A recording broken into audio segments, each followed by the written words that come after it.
Welcome back to News Weekly. Alright, joining me now in the studio to discuss Pakistan's security challenges is columnist and assistant editor of Dawn newspaper, Cyril Almeida. Cyril, thank you for being here. Good to be here, Sami. Alright, I really wanted to address this right off the top, is the current drone attacks that have been going on in Pakistan. They've been happening now for several months. I mean, they stretch back to the end of the Musharraf regime almost. Right. And it's one of those things where the Pakistan government has never come out clearly on where they stand on it, on what the position is.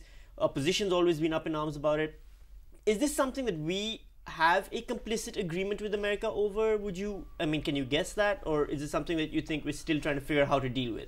Well, I mean, I'm not privy to any internal deals that they struck with the Americans, but it seems to be a policy of studied ambiguity right now. So you can read from the events and the reactions of the government that perhaps there's an acceptance that these things are going to happen, because at the end of the day, what do you do? Do you shoot down a drone? Moving away from the drone attacks and everything, but sticking to Pakistan's security overall, the events that unfolded in India over the last week, the Mumbai attacks especially, just prior to this, we were looking at some fairly broad gestures being made in terms of peace talks between the two countries. Sure. I mean, there was talk of relaxing the visa policy, which currently involves everything from blood tests to just basically handing over your firstborn just to visit Mumbai for 5 minutes. Yeah, it's pretty tough. So they were going to relax that. They were going to open the borders a little bit more, be more comfortable about things. Yeah.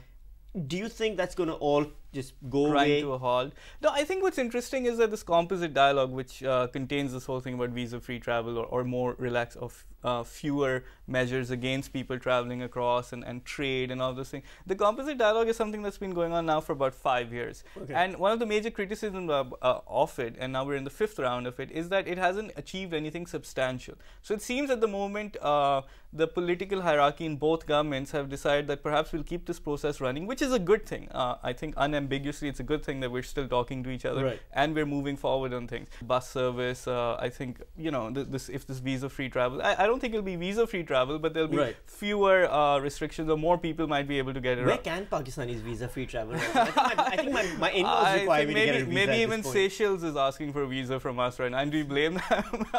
But no, I think so. What we're really seeing is the broader issue, and with India-Pakistan relations, it's really a question of where do you start? I mean, you know, 61 years of this history, 3 wars or 4 if you count the Kargil crisis. Thank you, Cyril. Thank you so much for being here. Hope that clears things up for the viewers. Thanks a lot. Really appreciate it. Good to be here. Thank you. And that wraps up this edition of News Weekly. If you find any news stories worth mocking or just want to send me your comments, suggestions and feedback, write to newsweekly@dawnnews.tv. And don't forget to take part in the first News Weekly competition by emailing in and telling us what you think summer teen means. The answers will be judged not on how correct they are, but how ridiculous. Also, highlights of each week's episode can be seen on youtube.com/newsweekly for those of you who want to watch them again and again and again and again. I'm Sami Shah. Thank you for watching.